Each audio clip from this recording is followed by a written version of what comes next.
The space station called Meridian floated in the darkness between three solar systems. It was the largest meeting place in the known galaxy. Ships from dozens of worlds came and went every hour.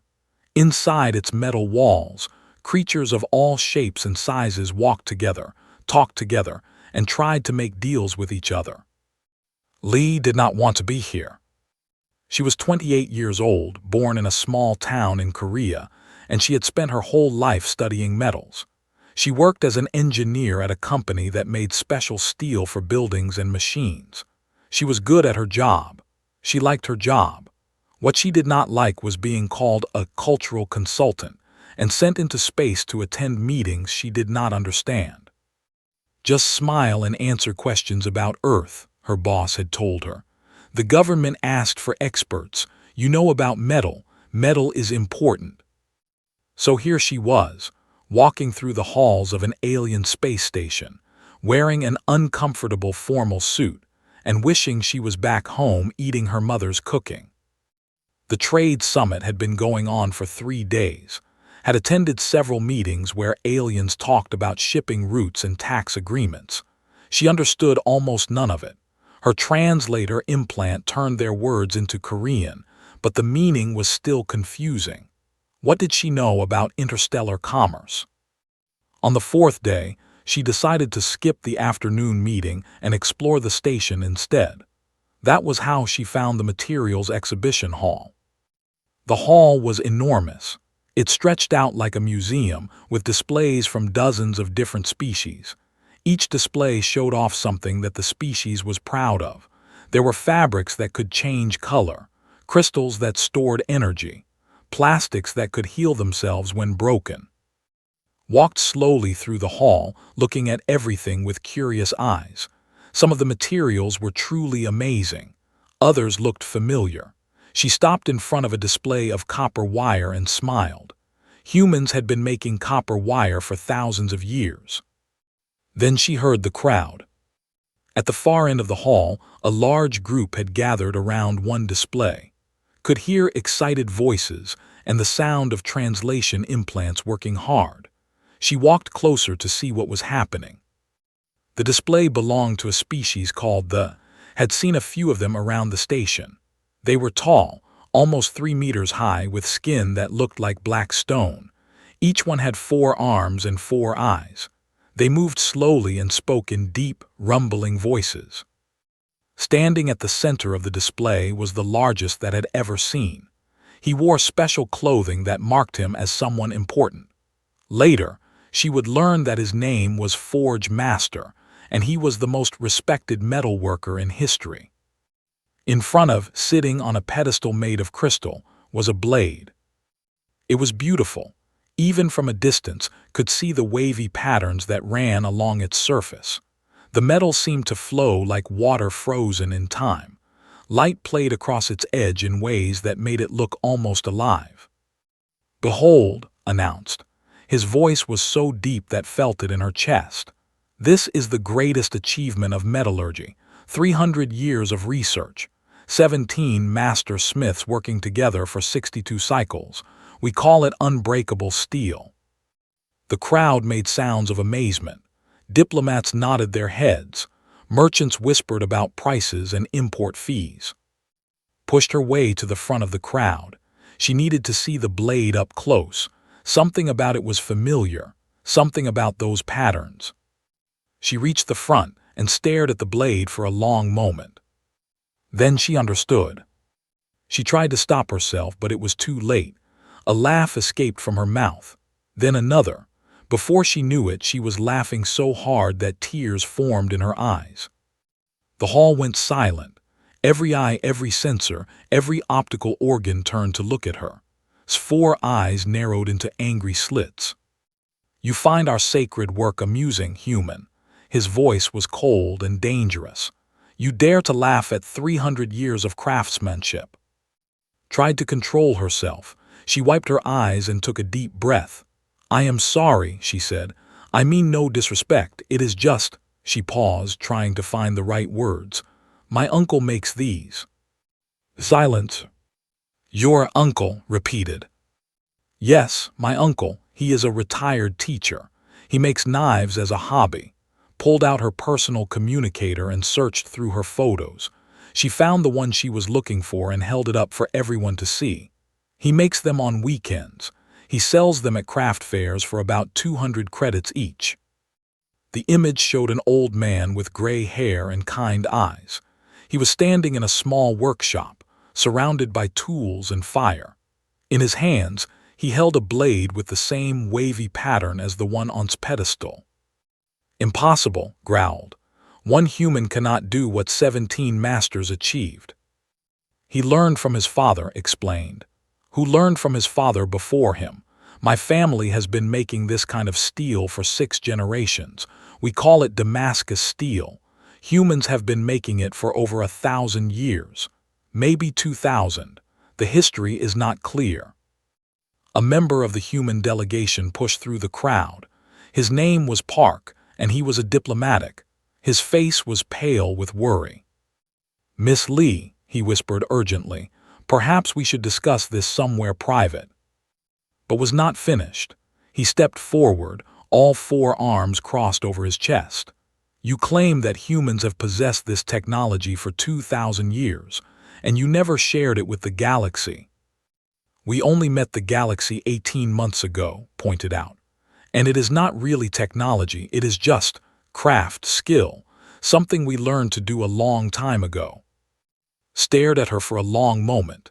Then he raised one hand and pointed at her. "I invoke Galactic Trade Accord Section 7, verification of material sciences. Bring this uncle of yours. Let him prove your claim in front of witnesses. If you speak the truth, humanity will have our respect. If you lie," he let the threat hang in the air. Grab's arm. "Do you have any idea what you have done?" he hissed. Looked at the beautiful blade on the pedestal. She thought about her uncle, back on Earth, probably sitting in his workshop right now, completely unaware that his hobby had just become an interstellar incident. "I know Damascus steel when I see it," she said quietly. "And that is Damascus steel. Now we just have to prove it." The meeting room was cold and quiet. Sat at a long table made of some alien metal she did not recognize. Across from her sat Park and 3 other members of the human delegation. Their faces were serious. None of them looked happy. "Do you understand the situation?" asked. He spoke slowly, like he was talking to a child. Did not like it, but she said nothing. "I made a claim about human technology," she said. "Now we have to prove it." "Not just a claim," said one of the other delegates. Her name was Sumi, and she was in charge of trade negotiations. "You challenge the pride of the Smithing Guild. They are one of the most respected groups in the galaxy. Other species pay enormous amounts of money for metalwork. If we prove that a retired human teacher can do the same thing in his garage—" "Workshop," corrected. "My uncle has a proper workshop." Sumi closed her eyes and took a deep breath. "The point is, this is not just about steel. This is about politics, about power, about how the galaxy sees humanity." Thought about this. Humanity had only made first contact with alien life 18 months ago. A trading ship had detected radio signals from Earth and come to investigate. Since then, everything had changed. Governments had united. Space programs had combined. Humanity was trying to find its place in a galaxy full of species that had been traveling between stars for thousands of years. "If we back down now," explained, "we look weak. We look like liars. Other species will not trust us. Trade deals will fail. Humanity will be seen as a joke." "And if we prove my claim?" asked. And Sumi exchanged a look. "Then everything changes," Sumi said. "If human craftsmanship really is superior to metallurgy, other species will want to know what else we can do, what other secrets we have. It could change humanity's position in the galaxy forever." Nodded slowly. "Then we need to bring my uncle here." "Your uncle is a civilian," said. "He does not know about aliens. The existence of extraterrestrial life is still classified. Most humans on Earth have no idea that any of this is real." "Then someone needs to tell him." 2 days later, a black car pulled up outside a small house in the Korean countryside. Was in his workshop, sharpening a blade he had finished the day before. He heard the car doors open and close. He heard footsteps on his gravel path. He did not look up from his work. "Whatever you are selling," he called out, "I am not interested." "Mister," a voice asked. "That depends on who is asking." A man in a dark suit stepped into the workshop doorway. Behind him stood 2 more men and 1 woman, all wearing similar suits. They looked serious. They looked official. "My name is Agent Minu," the first man said. "I am with the government. We need to talk about your niece." Finally looked up. His hand stopped moving. "Is she in trouble? Is she hurt?" "She is fine, but she has created a situation, and we need your help to fix it." The conversation that followed lasted 3 hours. Listened quietly as the agents explained everything. Aliens were real. Humanity had made first contact. His niece was on a space station far from Earth. She had claimed that his hobby knives were better than alien technology. Now he needed to prove it. When they finished, was quiet for a long moment. Then he started to laugh. "My," he said, shaking his head. "Always getting into trouble since she was a little girl, just like her mother." He looked at the agents with tired but amused eyes. "So, you want me to go to space and make a knife?" "Essentially, yes." Stood up slowly. His knees ached. He was 63 years old, and his body reminded him of it every day. He walked to a shelf on the wall and took down an old wooden box. Inside were tools that had belonged to his father and his father before him. "These hammers have been in my family for 4 generations," he said. "My grandfather carried them when the Japanese occupied our country. My father used them to rebuild after the war. I used them to make my first blade when I was 16 years old." He closed the box and tucked it under his arm. "If I am going to make a knife in front of aliens, I will use these." "Mister," Agent said carefully, "you will have access to the most advanced metallurgical equipment in the galaxy. Forges can heat metal to exact temperatures. Their tools are—" "I do not need alien tools," interrupted.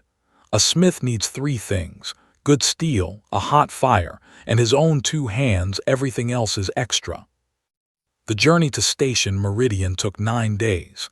Spent most of it sleeping or reading old books about metallurgy that he had brought from home. He was not interested in the stars outside the window. He was not impressed by the alien ship or its strange crew. He had one job to do, and he intended to do it properly. When the ship finally docked at the station, was waiting for him in the arrival hall. She ran to him and hugged him tight. "Uncle, I am so sorry," she said. "I did not mean to cause all this trouble."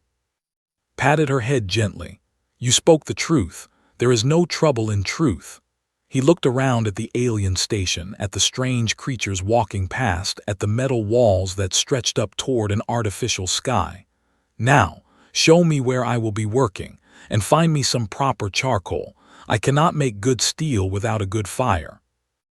The laboratory was the most advanced facility in the known galaxy. That is what they told when he walked inside. Machines lined the walls, covered in blinking lights and strange symbols. Screens showed numbers and graphs that meant nothing to him. The room was clean and cold and smelled like nothing at all. Hated it immediately. "This is where you want me to work?" he asked, looking around with obvious disappointment. The insisted, explained. "They want to record everything, measure everything. They brought scientists from 12 different species to watch." And there were many watchers. The observation gallery above the laboratory was packed with aliens. Could see them through the glass walls. Tall ones, short ones, ones with too many eyes, ones with no eyes at all. In the center of the gallery sat Forge Master with his 4 arms crossed. His face showed no emotion. 237 observers, said a young human assistant named Han. She had been assigned to help with anything he needed. Plus the broadcast. Over 8 billion beings across the galaxy are watching live. Grunted, he did not care about broadcasts or observers. He walked to the center of the laboratory where a collection of raw materials had been prepared. Different types of steel, different types of iron, carbon, other elements he did not recognize. He spent the first hour just examining the materials. He picked up each piece of steel and looked at it closely. He smelled it. He tapped it against other pieces and listened to the sound. He scratched the surface with his thumbnail and studied the mark. "What is he doing?" someone asked in the observation gallery. "He appears to be smelling the metal," a scientist reported, confusion clear in his voice. Ignored them all. He separated the materials into 3 piles: good steel, acceptable steel, useless steel. Most of it went into the useless pile. "The materials are all high quality," said nervously. "They provided their best." "Their best is not good enough," replied. He pointed to the small pile of good steel. "This will work, the rest is dead metal." "Dead metal." Tried to explain, but the words were difficult. Steel must have life in it, small impurities, tiny variations. Your alien friends make their metal too perfect, too pure. It has no character, no soul. He picked up a piece from the useless pile. "This steel does not want to become a blade. I cannot force it." The scientists exchanged confused looks. Steel did not have wants. Metal did not have souls. The human was clearly speaking in metaphors, but their instruments could not measure metaphors. Next, examine the forging equipment. They had provided their finest plasma forges. These machines could heat metal to any temperature with perfect precision. They could maintain that temperature indefinitely. They were, by any objective measure, the best forging equipment in existence. Turn them off. "What is he doing now?" demanded. "He is rejecting the equipment," someone answered. Walked to a corner of the laboratory where he had asked to prepare some things. There was a pile of charcoal brought from Earth. There were bricks that he had spent yesterday arranging into a simple forge. There was a bellows made of leather, from a design his grandfather had used. "You cannot be serious," an official said through the speakers. "You will use primitive combustion instead of plasma heating." Did not answer. He began building his fire. It took him 2 hours just to get the fire right. He added charcoal carefully, piece by piece. He worked the bellows until the flames turned from orange to yellow to white. He watched the fire the way a mother watches a sleeping child. The alien scientists measured everything. They noted the temperature of the flames. They analyzed the chemical composition of the smoke. They recorded the rhythm of the bellows, but they could not understand what was doing or why. "The temperature is fluctuating," one scientist reported. 17 degrees of variation in the past minute alone. The plasma forge maintained stability to within 0.001 degrees. "And that," said Tu, who translated for everyone, "is why plasma forges make dead steel. The metal needs to breathe. It needs to feel the changes in the fire. If everything is always the same, the steel becomes lazy. It forgets how to be strong." On the second day began the real work. He took the good steel and placed it in the fire. He watched it until it glowed the right color. Not orange, not white. Something in between, a color that had no name in any language. Only a smith could recognize it. Only years of experience could teach someone to see it. Then he began to fold. He pulled the glowing steel from the fire and placed it on his anvil. He raised his hammer and brought it down. The sound rang through the laboratory like a bell. Again, again, again. Each strike was different. Each strike had meaning. He folded the steel over on itself. Then he put it back in the fire. Then he folded it again. Over and over, hour after hour. His arms should have grown tired. His back should have ached, but worked like a man possessed, like the blade already existed somewhere and he was simply finding it. "He has folded the steel 412 times, a scientist reported on the 3rd day. "Impossible," said. "Our masters fold 70 times. More than that serves no purpose." But kept folding. 400 times, 500. 600. The pattern in the steel grew more complex with each fold, waves within waves within waves, like looking at the ocean through a microscope. As he worked, hummed old songs, songs his father had hummed, songs his grandfather had hummed, songs that had been passed down for generations from smith to smith without any of them knowing why. The rhythm of the songs matched the rhythm of the hammer. They were one and the same. On the fourth morning, stopped hammering. He looked at the blade in his hands for a long moment. Then, for the first time since he had arrived, he smiled. "It is ready," he said. The blade sat on a simple cloth in the center of the laboratory. It was not large, it was not decorated. It was, in fact, just a kitchen knife. The kind of knife a cook might use to cut vegetables or slice fish. Had made hundreds of them over the years. He had sold them at markets for small amounts of money. Housewives used them. Restaurant chefs used them. There was nothing special about it. Except that it was perfect. The Damascus pattern flowed across the surface like smoke frozen in time. Lines curved and swirled in ways that seemed almost impossible. The edge was so sharp that looking at it felt dangerous. The blade caught the light and held it, glowing with a soft inner fire. Forge Master descended from the observation gallery. His footsteps were heavy on the laboratory floor. 200 observers watched in silence as he approached the blade. "May I?" he asked, his voice quieter than before. Nodded. Picked up the knife with 2 of his 4 hands. He held it up to the light. He turned it slowly, examining every part of the surface. His 4 eyes moved independently, each one studying a different aspect of the blade. Then he did something that surprised everyone.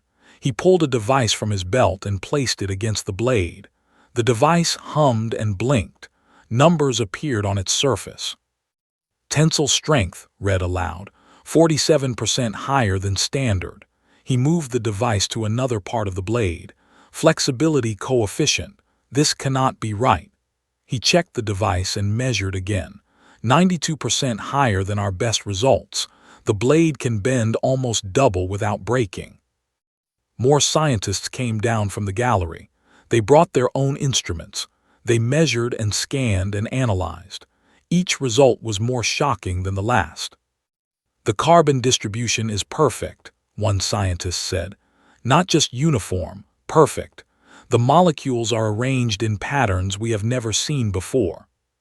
"The pattern depth," another added. "It goes all the way through the blade. Our Damascus only has patterns on the surface." Set down the knife. His hands were trembling slightly. He looked at with new eyes.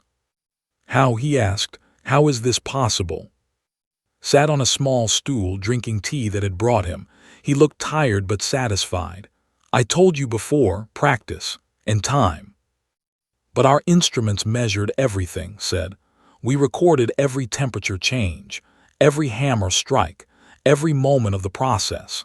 Our scientists can reproduce what you did exactly." "Can they?" asked mildly. "The data is complete. We know exactly what happened." Smiled. It was the smile of a teacher who knew his student was about to learn an important lesson. "Then tell me, at what temperature did I put the steel in the fire on the second day?" Checked his records. The fire was at 1247 degrees when you inserted the steel. "Wrong," sipped his tea. "The fire was at 1247 degrees, but the steel was not ready. I waited until I saw the third color change in the coals. Your instruments cannot see that. I waited until I felt the air shift. Your instruments cannot feel that. I waited until the fire sang the right note. Your instruments cannot hear that." The fire sang. "Every fire has a voice. My father taught me to listen to it. His father taught him. When the fire sings a certain way, the steel is ready. Not before, not after, at that exact moment." Stepped forward to help translate the concept. "Uncle, I think they need more explanation." Nodded. "When I was young, I asked my father the same questions. How hot should the fire be? How many times should I fold the steel? How hard should I hit with the hammer? He told me there were no numbers, No measurements. He told me to watch and listen and feel. He told me the steel would teach me if I paid attention. That is not scientific, a researcher protested. No, agreed. It is craft. Science can tell you what steel is. Craft can tell you what steel wants to become. The gallery erupted in discussion. Some aliens argued that was speaking nonsense. Others were not so sure. The data was clear. The human blade was superior. Whatever had done, it worked. Took the opportunity to pull up some files on the main display screen. They were historical records she had prepared before the demonstration. My uncle is not unique, she explained. Look at this. Earth has thousands of years of smithing history. Japanese who made blades for samurai warriors. European craftsmen who made armor for knights. Persian masters who gave Damascus steel its name. African iron workers with techniques that are older than written history. The screen showed images of forges from around the world, different cultures, different times, different techniques, but all of them shared something. The human standing at the fire, the hammer in their hands, the glowing steel waiting to be shaped. Humans have been making metal tools for at least 5,000 years, continued. Maybe longer. We do not know exactly when we started. We do know that every culture on Earth developed metalworking independently. It was that important to us, that necessary. Park stepped forward. He had been watching quietly from the corner, but now he saw an opportunity. What Miss Lee is explaining, he said, is that human craft knowledge was not developed by scientists. It was developed by ordinary people, farmers who needed plows, soldiers who needed swords, cooks who needed knives. Generation after generation, they learned and taught and improved. That knowledge lives in human hands and human memory. It is passed from parent to child, from master to apprentice. It cannot be downloaded or measured by instruments. Was quiet for a long time. He looked at the knife on the table. He looked at the old human man drinking tea. He looked at his own 4 hands, hands that had worked metal for 200 years. We were fools, he said finally. We measured our success against other spacefaring species. We never imagined that a people who had not left their own planet might surpass us. He turned to face the gallery. I have been a smith for 2 centuries. Today, I learned that I am still a student. He bowed too.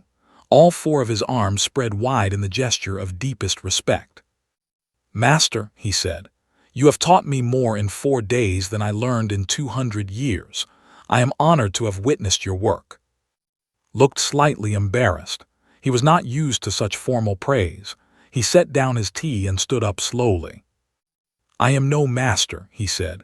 I am just an old man who likes to make knives. The steel does most of the work. I just help it along. But could see the pride in her uncle's eyes. Not pride in himself.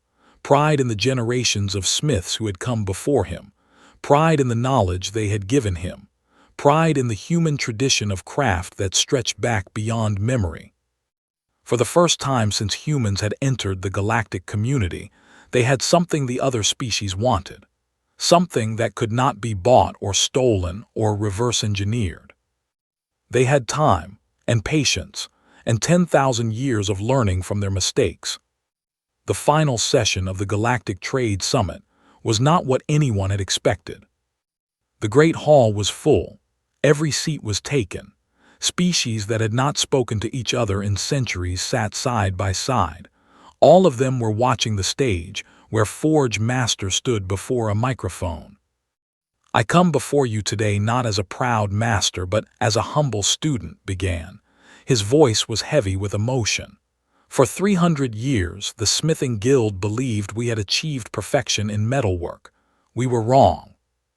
He gestured to the side of the stage, where sat in a comfortable chair. The old man looked out of place among all the aliens and dignitaries. He was wearing the same worn clothes he had worn in his workshop back home.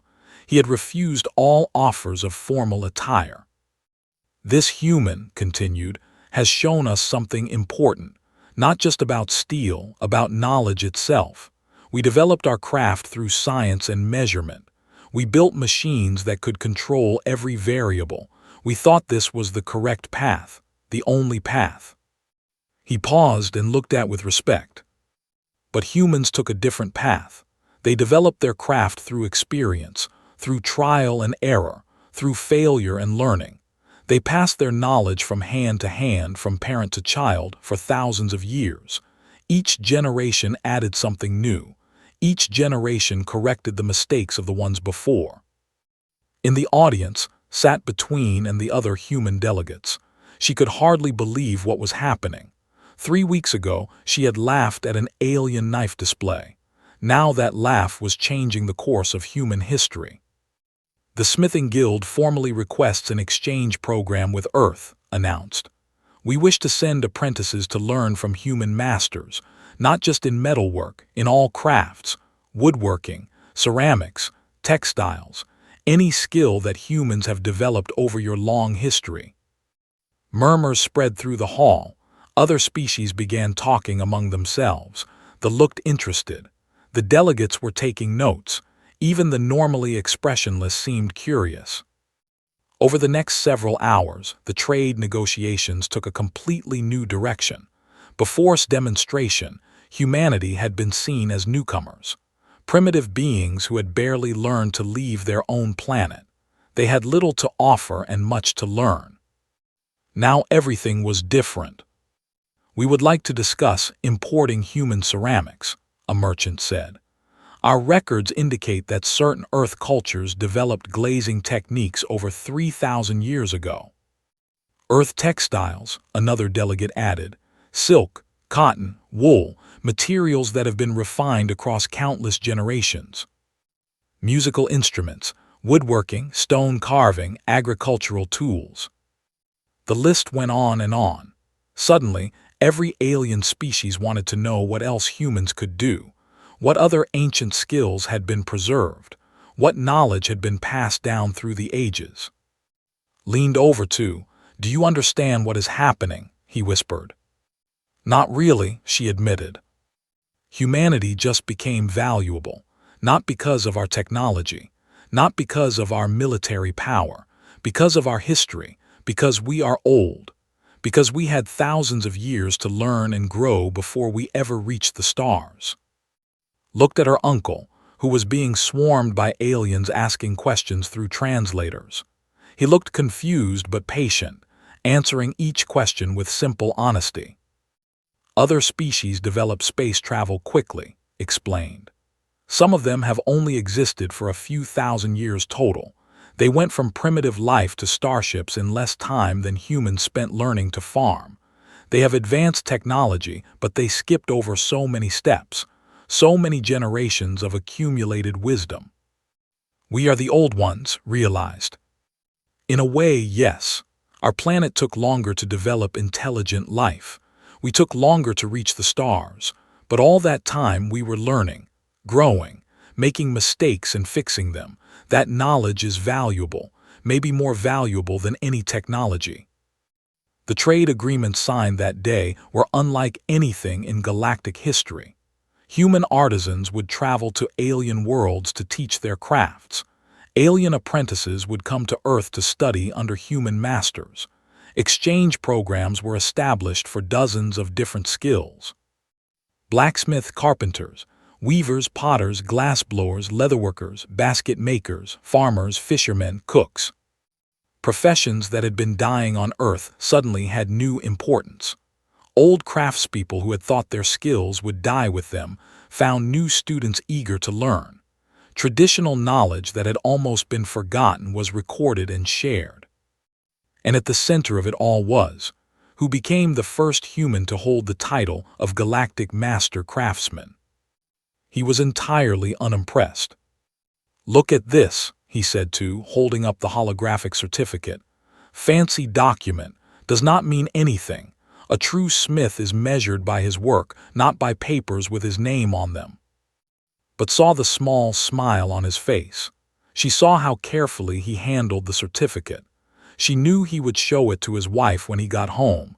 He would pretend it was nothing, but he would frame it and hang it in his workshop where he could see it every day. On their last day at Station Meridian before they returned to Earth, a young approached. The alien was tall, almost 3 meters, with 4 arms and skin like black stone, but his posture was humble. His eyes were uncertain. He looked like a child asking for permission. "Master," the young said through his translator, "my name is, I have studied metallurgy for 40 years. I believed I understood steel. I thought I was skilled." He paused, struggling with the words. "Watching you work, I realized I know nothing. I am a beginner, less than a beginner." Studied the young alien for a long moment. He remembered his own youth. He remembered standing in his father's workshop, feeling small and ignorant. He remembered the frustration of learning that everything he thought he knew was wrong. "You want to learn?" asked.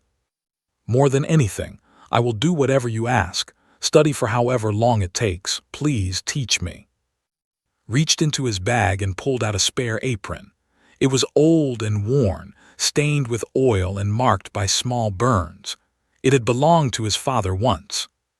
"First lesson," said, handing the apron to.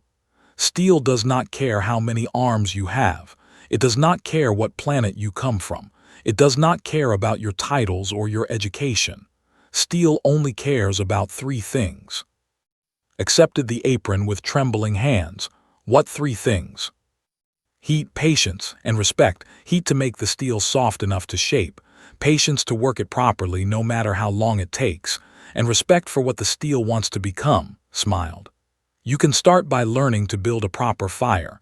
No machines, no plasma forges, real coal, real bellows, real heat." "Yes, master," said eagerly. "And stop calling me master. My name is, we are both smiths here. One just has more practice than the other." Watched her uncle lead the young alien toward the workshop. She thought about everything that had happened. One laugh at a trade show had changed everything. Human knowledge, human craft, human history, it all mattered now in ways no one had imagined. Behind her, the stars stretched out in endless patterns.